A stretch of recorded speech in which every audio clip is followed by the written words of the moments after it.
Gold, silver, minerals, food grains, even fodder was not spared. One collector wrote to the viceroy that it had not rained, so nothing was sown.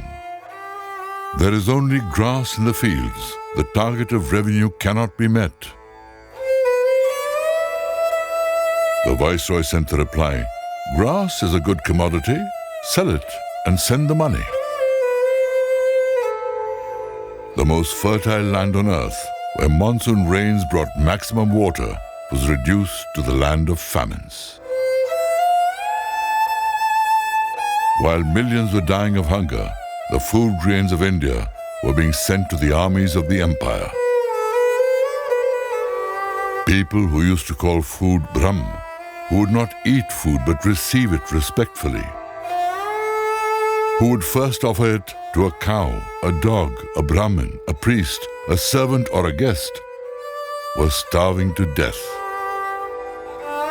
and their bodies were being eaten by dogs. India's population is basically vegetarian. When the mercury rises above 40 degrees, it is impossible to stay alive without salt. A heavy tax was put on salt. Colonizers earned millions by exporting it.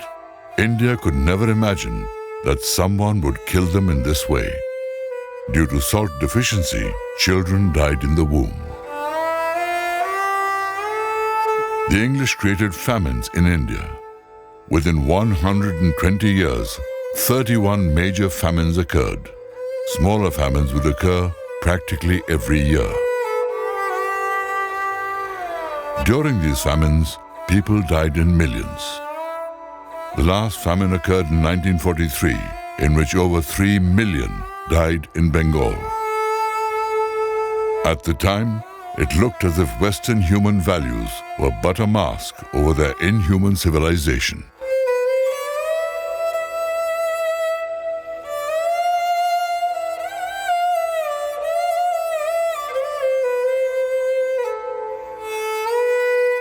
But at the same time, there were many scientists and scholars who respected Indian wisdom and knowledge. Today, such people are not produced anymore because now everybody in the West is being put on guard against Hinduism. You see, now it is this infiltration by these Hindu nationalists who are really fascists, and be careful.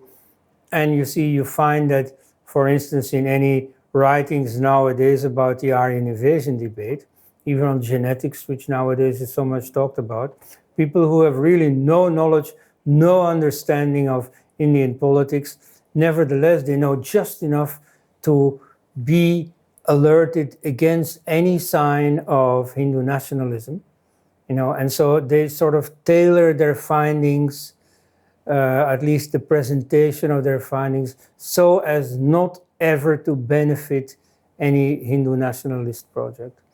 And so that translates into more and more people being anti-Hindu.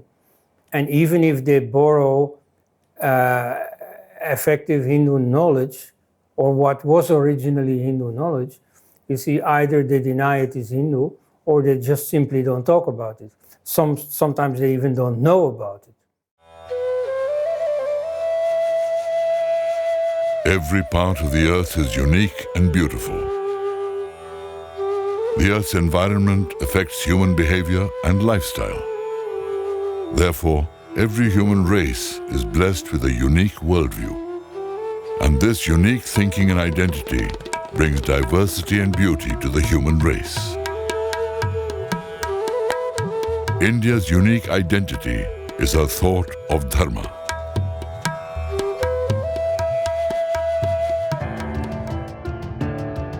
But now, Dharma is understood as religion. Ram, the Dharma incarnate, is considered a myth by many. Now it is the turn of the icon of Dhamma, Buddha. Vipassana has been called mindful meditation and Padmasana, cross-legged sitting. This is intellectual corruption. These were among the many ways in which many civilizations were culturally corrupted. The impact of these kind of acts can be seen on the Indian mind. Today, the sacred western part of the Rigvedic land is not thought about by the Indians.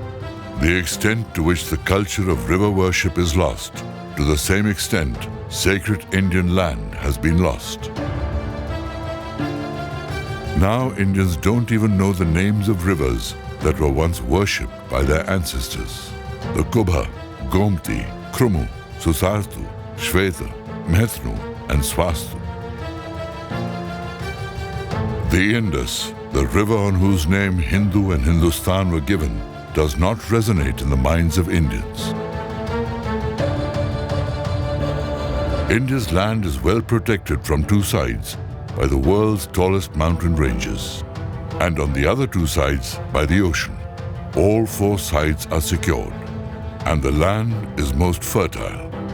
When this form and character, Naam and Roop of Bharat, was disregarded by the Indians, they failed to protect even two mountain passes. The idea that India can be divided easily took hold in the minds of Indians, and the demand for further division often gets a voice.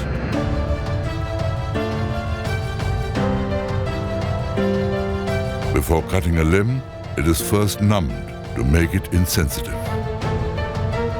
This Vicharnag temple of Srinagar has been silenced. Here, philosophers like Acharya Shankar and Abhinav Gupta once used to conduct philosophical debates, Shastrarth. The destruction of Vicharnag brought the destruction of the cultural traditions of Shastrarth and logic. तो सृष्टि के आरंभ से ही वाद था ही, क्योंकि उपनिषदों में कहा गया कि एक परम पुरुष था, उसने अपने आप को विस्तारित करना चाहा तो दो भागों में अपने आप को विभाजित कर लिया उसी ने। तो एक से दो जैसे ही होंगे तो वाद और संवाद उनमें हो जाएगा। तो उतनी ही परंपरा पुरानी है वाद की, और उसको फिर हमारे यहाँ बहुत दार्शनिक आयाम के साथ में देखा गया कि वाद की क्यों आवश्यकता है, क्योंकि जो बौद्धिक विमर्श है उसके लिए तो आवश्यकता है ही। तो संस्कृत ही एक ऐसी भाषा है जिसमें कि डिबेट को लेकर के शास्त्रीय ग्रंथ लिखे गए, डिबेट की जो थ्योरी है उसको लेकर के कई कई ग्रंथ लिखे गए, और न्याय दर्शन तो पूरा वाद शास्त्र ही है, जिसको हम अंग्रेजी में कहना चाहें तो फिर डिबेटोलॉजी कहेंगे, क्योंकि दूसरी भाषा में तो इस तरह का कोई शब्द ही नहीं है। हमारे यहाँ तो वाद शास्त्र शब्द हो गया, वाद पूरा एक अलग चिंतन का प्रस्थान ही हो गया। तो गौतम मुनि ने न्याय सूत्र में जो 16 कैटेगरीज बताई हैं, प्राण, प्रमेय, संशय, प्रयोजन, तर्क, सिद्धांत, अवयव, छल, जाति, निग्रह, ये जो 16 पदार्थ हैं, इनका अभ्यास करता जाए तो मुक्ति प्राप्त हो जाती है। तो उनकी जो सारी 16 कैटेगरीज हैं वो सब वाद की ही कैटेगरीज हैं। तर्क है, उसमें अनुमान है, अनुमान में पंचावयव वाक्य होता है। तो बहस जब करते हैं तो पंचावयव वाक्य कैसे बनेगा, प्रतिज्ञा हेतु, उपनय, दृष्टांत और निगमन, इनसे हम तर्क करते हैं। तो मेरी हाइपोथेसिस ये है, उसके लिए उदाहरण मैं ये दूंगा, उसमें फैलेसी ये हो सकती है। तो ये सारी बहुत जटिल व्यवस्थाएं उन्होंने जो वाद की बनाई, उसमें निग्रह स्थान है, तो उसमें उन्होंने करीब 20 निग्रह स्थान बताए, और 22 निग्रह स्थान और 24 जातियाँ उन्होंने बताई। तो गलत उत्तर प्रतिवादी यदि देता है तो उसकी पहचान कैसे होगी, उसकी सारी कैटेगरीज उन्होंने बताई। तो ये वाद शास्त्र हमारे यहाँ विकसित किया गया। उसके द्वारा ऋषियों ने, हमारे चिंतकों ने बताना चाहा कि बहस को भी हम उपयोग कर सकते हैं समाज को ऊंचाई पर ले जाने के लिए और संवाद में परिणत करने के लिए, क्योंकि जो वाद है, सच्चा वाद तभी होगा जब वह संवाद में परिणत होगा, और संवाद में परिणत होगा तो हमको मुक्ति की ओर ले जाएगा, क्योंकि चित्त पवित्र होकर के दो लोग आपस में एक दूसरे को समझते हैं तो अंडरस्टैंडिंग पैदा होती है, वह हमको संस्कारित करके और मुक्ति की ओर ले जाती है। तो ये एक बड़ी संपन्न परंपरा है। Whenever a philosophical dispute arose in the Buddhist Sangha, they adopted a voting option. The chariot of Dharma was accelerated by the wheels of democracy. Dharma provides infinite space for logic and yoga to liberate the human consciousness.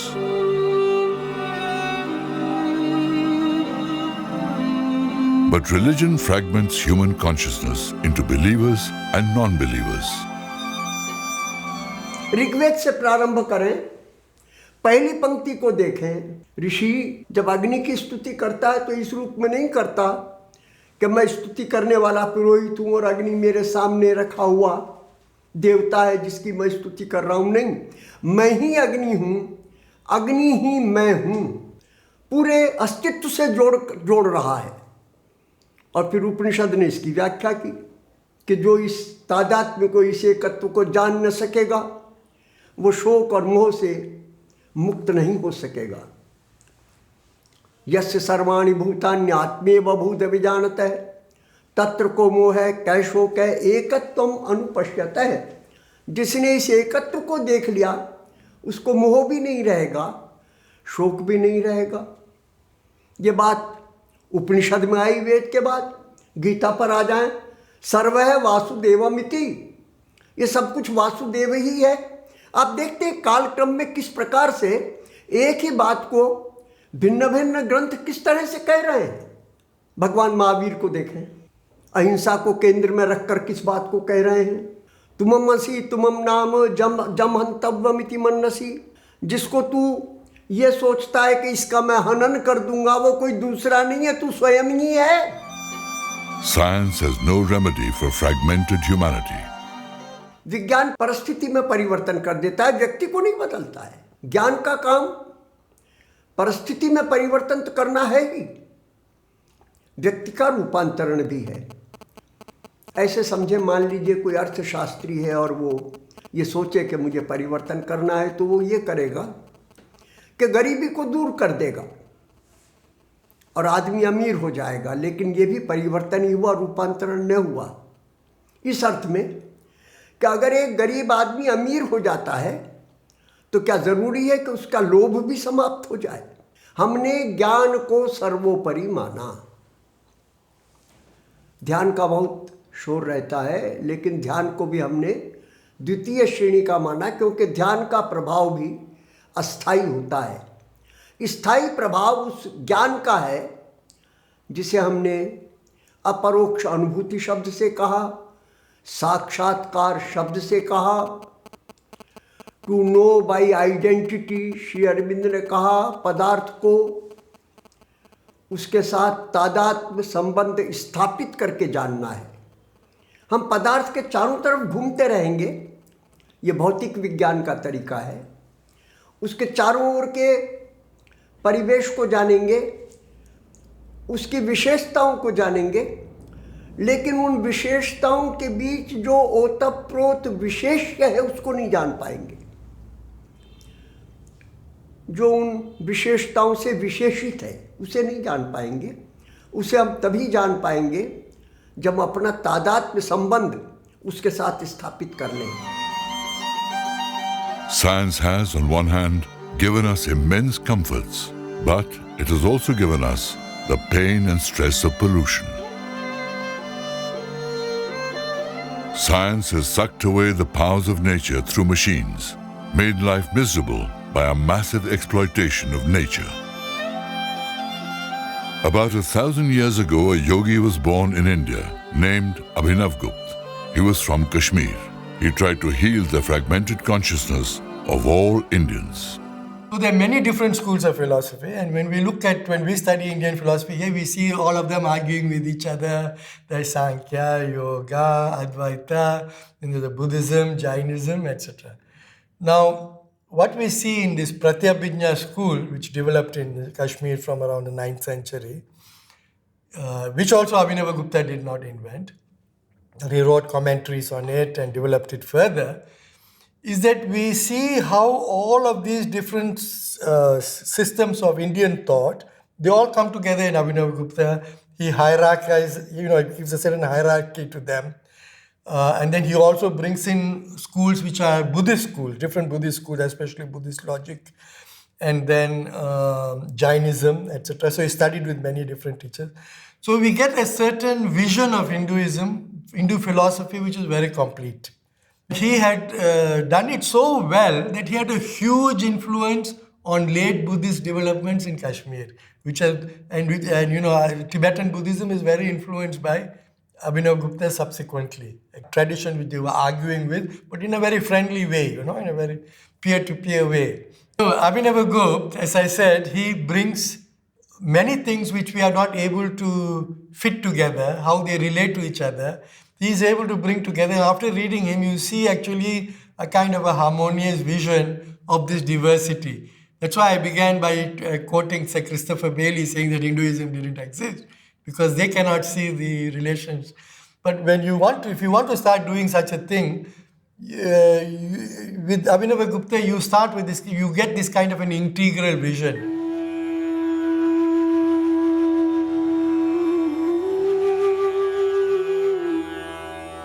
Abhinavagupta said that this whole world is a cosmic play of infinite consciousness. भारतीय संस्कृति या भारतीय सभ्यता के केंद्र बिंदु को हम देखना चाहें, उसकी अजरता अमरता के रहस्य को हम समझना चाहें, तो 2-4 बिंदु हैं। पहला बिंदु है समस्त विश्व एक है, यत्र विश्वम भवत्येक नीडम, वेद का मंत्र है। ग्लोबलाइजेशन की बहुत चर्चा होती है, लेकिन ग्लोबलाइजेशन का सबसे पहला उल्लेख मंत्र में, वेद मंत्र में है।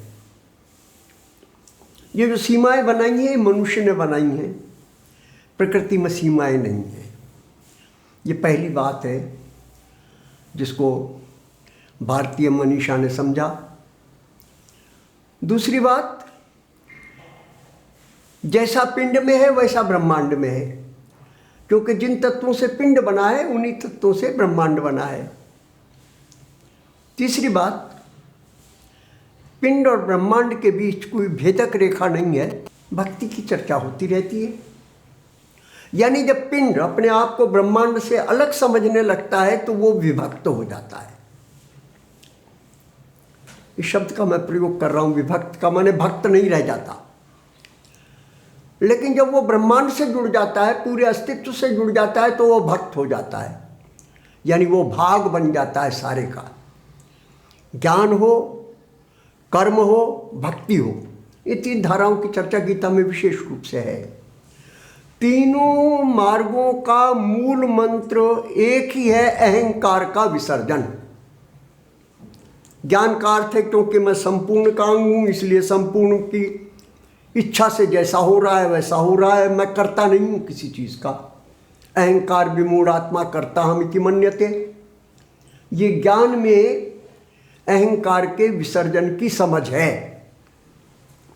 भक्ति में अहंकार के विसर्जन का अर्थ है मैं भक्त हूँ, भाग हूँ पूरे अस्तित्व का। पूरे अस्तित्व की इच्छा में मेरी इच्छा समर्पित है। ये भक्ति का तरीका है अहंकार को समाप्त करने का। कर्म में, कर्म का जो भी फल है वो प्रकृति से आया है और प्रकृति में ही जा रहा है।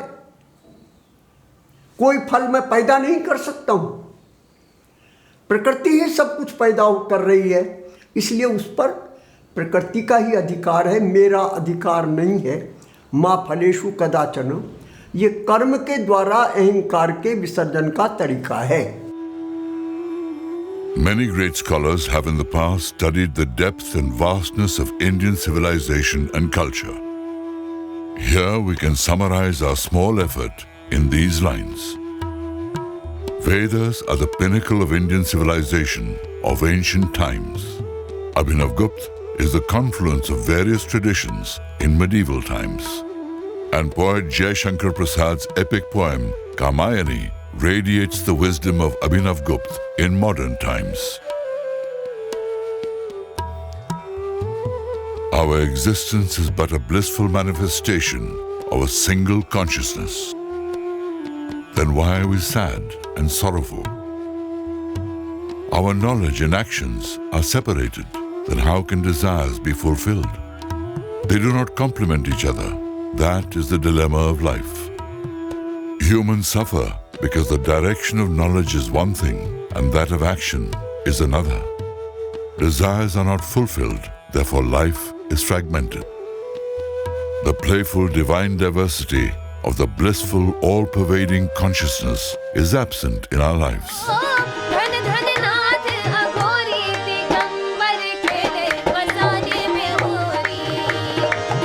In the absence of diversity, there can be no vada or debate, no opportunity for sharpening of logic, and hence no way of establishing the truth.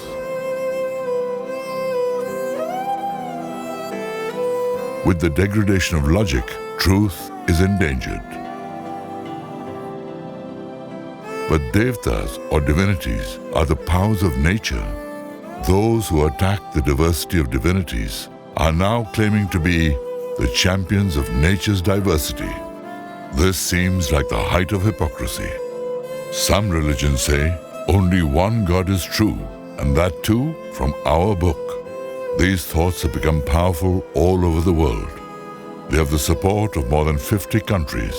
This is the age of globalization. They have with them trained leadership of international standard and a lot of foreign money. World-class organized media is with them. There is not a single country that worships so many divine manifestations of the infinite consciousness. There are many organizations to protect biodiversity, but not a single one to protect the divine diversity. The many forms of the arts that create the rasa of Anand, the blissfulness of life, is rare to find. The god of art, Bharati, was taken away by looters, and now only graves occupy the Bhodshala. The land of dancing Natraj is being gradually reduced on the face of the earth. That day is not far when India will ask for 5 villages, and the answer will be not even a tip of the needle. Wake up, India. Mother India is being surrounded by the Kaurav Forces. Think, but don't just keep thinking. Be decisive and rise up to save your land, legacy, and life. The world is a continuous war between the gods and demons. Be not afraid, India. Do not renounce. Be a yogi, India. The memory of yogis remains firm. They do not forget. Their kundalini is always awake and reminds the yogi of its existence. O Bharat, you have already forgotten your injuries, and now you have forgotten your nature. The Adi Yogi never forgets the nature of Bharat.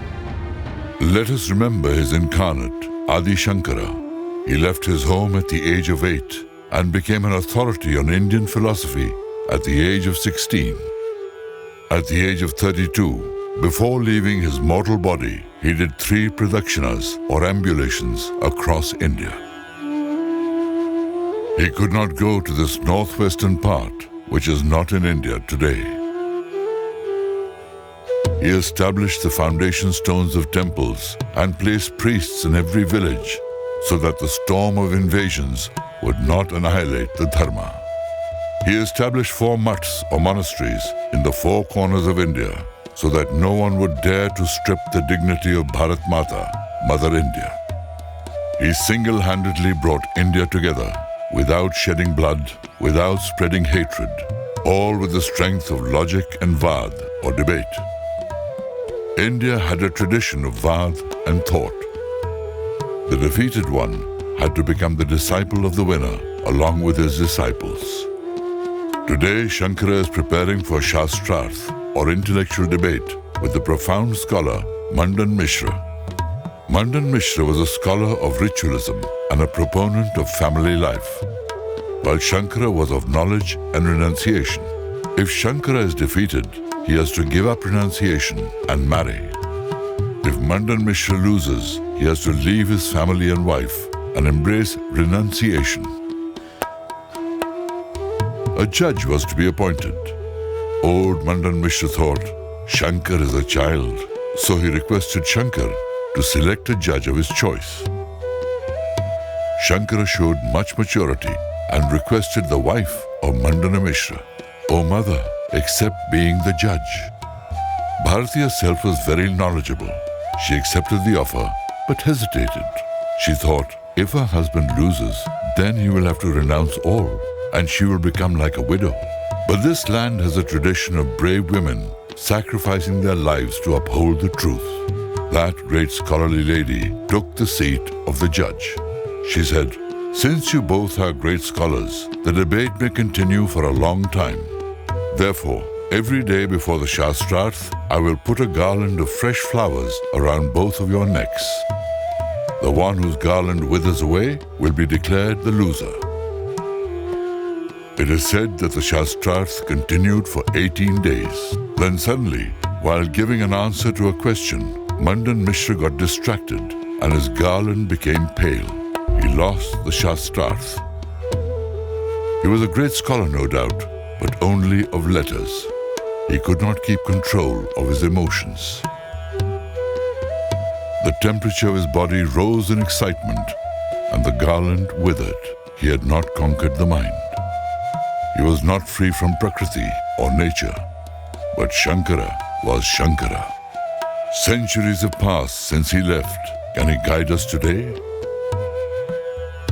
Tradition says that Shankara is the guru of the Hindus in Kali Yuga, the present Yuga. Rise above preconceived ideas and remain detached and calm in debate to resolve all conflicts. That is the message of Shankara to all democratic societies.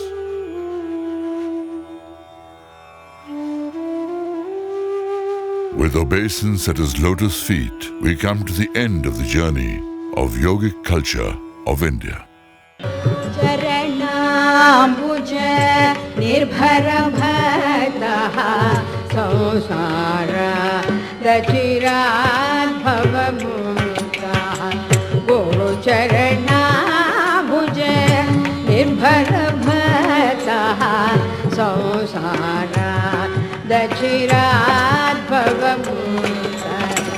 Sendriya manasa niyamadevam Sendriya manasa niyamadevam Drakshashilicha hridaya samdevam Bhaja Govinda Bhaja Govinda